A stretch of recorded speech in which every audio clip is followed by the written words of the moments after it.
Bonjour Sigrid, vous sortez d'une audience avec la Direction générale de l'enseignement scolaire. Vous avez évoqué la situation sanitaire et la philo dans la voie pro. Quelles infos avez-vous obtenues?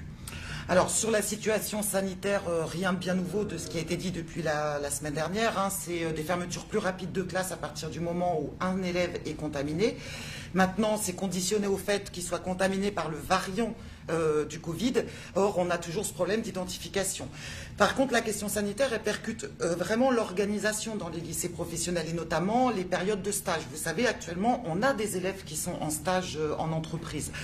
Donc, ça fait maintenant plusieurs points sanitaires où on demande au ministre des groupes de travail pour évoquer la question de la protection de nos élèves en stage, la question des consignes qui seraient données aux entreprises afin que les élèves puissent partir plus tôt pour respecter le couvre-feu. Je vais donner un exemple. Le Premier ministre s'est exprimé la semaine dernière sur la nouveauté, c'est-à-dire la fermeture des grandes surfaces de plus de 20 000 mètres carrés. Or, rien n'a été dit de la part du ministre de l'Éducation nationale sur le fait qu'on avait des stagiaires qui étaient justement en stage dans les magasins des grands malls. Et aujourd'hui, ces élèves reviennent dans nos établissements, on bricole comme on peut, on les garde avec nous, on fait du distanciel, mais aucune consigne n'a été donnée sur ce sujet précis. Évidemment, la question se pose, on exige aussi des groupes de travail pour anticiper le fait que certains de nos élèves n'auront pas les 10 semaines obligatoires suite à l'arrêté qui est sorti en décembre pour obtenir leurs examens. Et plus globalement, qu'est-ce qu'on envisage pour les examens 2021? Aujourd'hui, c'est très anxiogène, aussi bien pour nos élèves, les familles que pour les collègues. Donc, on a porté cette exigence forte d'avoir un groupe de travail. Le ministre, la DGESCO s'est engagée à ouvrir très vite des discussions dans un cadre officiel avec toutes les organisations syndicales pour justement réfléchir aux aménagements possibles d'examen sur 2021. Très bien. Et la philo en voie pro, pourquoi votre syndicat porte-t-il toujours cette ambition ? Oui, c'est très bien le mot ambition. Alors, déjà parce que nous portons, vous le savez, sur la FSU, mais comme tous les syndicats de la FSU, nous portons des principes et des valeurs fortes d'égalité. Bon, ça c'est une première chose. Maintenant, il ne faut pas oublier que c'est un mandat historique, qu'il y a eu beaucoup d'expérimentations à ce sujet, des expérimentations locales avec des bilans, mais aussi des expérimentations très larges. On a, en 2009, il me semble, l'Académie de Reims qui avait mis en place le fait que tous les élèves de lycée professionnel ont pu bénéficier pendant un an de formation, d'un réel enseignement de philosophie.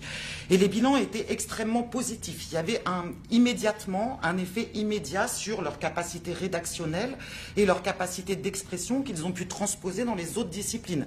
Alors je pense aux lettres histoire, mais aussi en tertiaire à l'économie droit, l'éco-gestion.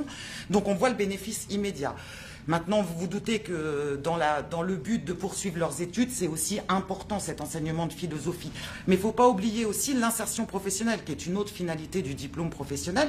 Et en réalité, l'insertion professionnelle durable dans l'emploi, c'est aussi une vision citoyenne du métier. Donc voilà, plein de raisons qui font que pour nous, c'est un mandat historique et qu'on se battra pour cet enseignement de philosophie dans les lycées professionnels. Sigrid, au-delà de ce commentaire, qu'avez-vous porté à cette réunion ?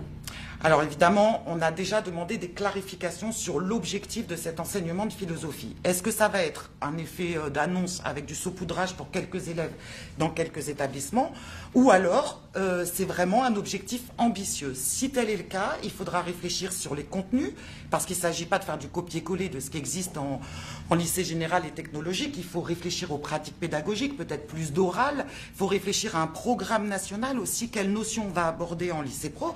Et il faut l'ambition que cet enseignement de philosophie soit pour tous les élèves et pas simplement quelques élèves de façon optionnelle. Alors, évidemment, on attend les arbitrages sur cette question-là. On a des craintes. On est dans des politiques de restriction budgétaire fortes. Vous savez que cette année, c'est entre 400 et 500 postes qu'on va perdre en lycée professionnel, malgré des conditions d'exercice difficiles, malgré du retard d'apprentissage pour nos élèves. Et on est aussi dans une sorte de dogme, d'autonomisation à tout crin, d'autonomie pardon, à tout crin des établissements. Ces choix ces choix ont déjà des impacts forts, c'est-à-dire que ça crée des tensions fortes entre les équipes.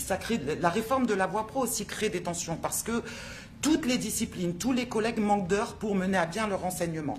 Donc évidemment, si la philo arrive en prenant sur des heures qui sont déjà fortement réduites, elle ne se mettra pas en place. Donc nous, ce qu'on demande, c'est un enseignement de philo pour tous les élèves, mais surtout avec des heures en plus. C'est-à-dire que cet enseignement de philo soit financé si on veut vraiment atteindre un objectif ambitieux pour la voie professionnelle. Eh bien, merci beaucoup Sigrid pour toutes ces informations et on se voit bientôt. Très bien, merci à vous. Au revoir. Au revoir.